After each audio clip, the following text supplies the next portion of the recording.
क्यों चढ़ाया जाता है भगवान शिव को भांग?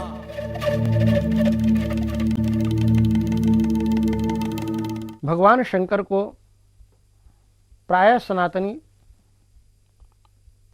पूजा सामग्री के अंदर भांग समर्पित करते हैं और इस भांग की महिमा का बड़ा विचित्र वर्णन शास्त्रकारों ने किया है। वस्तुतः साधना पद्धति को देखने से तो ऐसा लगता है कि कहाँ सदाशिव, कहाँ शंकर और कहाँ भांग। लेकिन यदि हम सूक्ष्म दृष्टि से विचार करें तो भांग के महत्व का पता चलता है। साधना काल में साधक अपने चित्त को एकाग्र करने के लिए और अपने चित्त की वास्तविक स्थिति का पता लगाने के लिए भांग का सहारा लेता है, क्योंकि नशे में आप वही करते हैं जो आपके चित्त में दृढ़ संस्कार है। आप जागृत में हैं, होश में हैं, उस समय आप अपनी बुद्धि को रोक करके और जो बुद्धि के अंदर विकार आ रहा है उसे आप प्रकट नहीं करते हैं, रोक लेते हैं आप। लेकिन जब व्यक्ति नशे में होता है, मस्ती में होता है, तो उस समय वह वही करता है जो उसके चित्त में उद्रेक आता है। यदि हमारी साधना में प्रगति उच्च स्थिति में पहुंच गई है तो उस अवस्था के अंदर भी वह शिव के प्रति ही आराधना करेगा।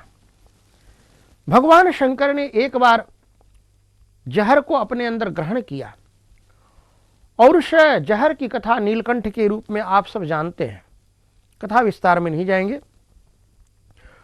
भगवान शंकर के उसी विषपान को याद करके और भक्त भांग का समर्पण करता है। भांग को संस्कृत में वसुधा भंग कहते हैं और इस सृष्टि के अंदर जीवन मृत्यु का जो चक्र है, उस जीवन मृत्यु के चक्र को भंग करने के लिए भांग का समर्पण किया जाता है।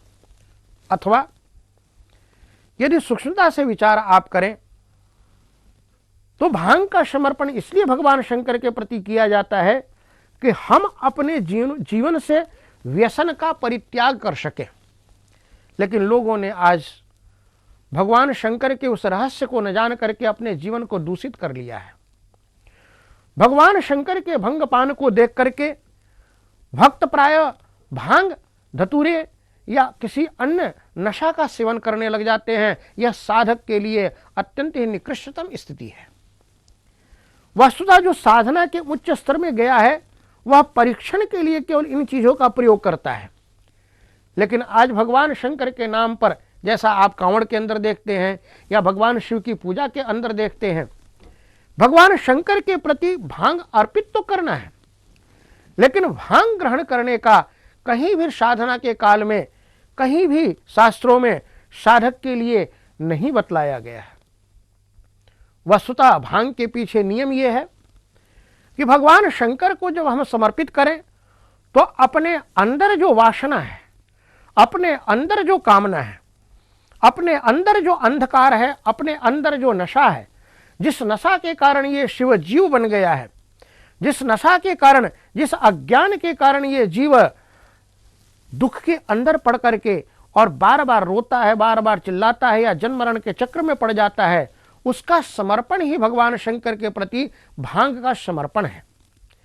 यदि हम भांग को गहराई से देखें तो भांग की जो पत्तियां हैं या शिव को जहां साधना काल में देखा जाता है कि वह, क्योंकि कई जगह ऐसा भी सुना जाता है कि गौरा जी भांग घोटती रहती हैं, तो ये भजनों में सुनाई तो पड़ता है, लेकिन भजनों के भाव को ठीक से समझने की चेष्टा करनी चाहिए।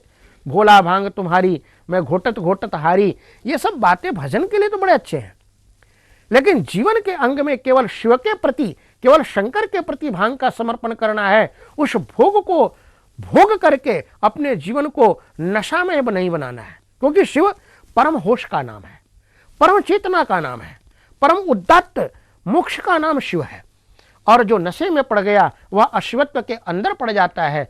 अशिवत्व के परित्याग के लिए ही भगवान शंकर की पूजा में भांग चढ़ाने का विधान किया है। ओम शांति शांति शांति।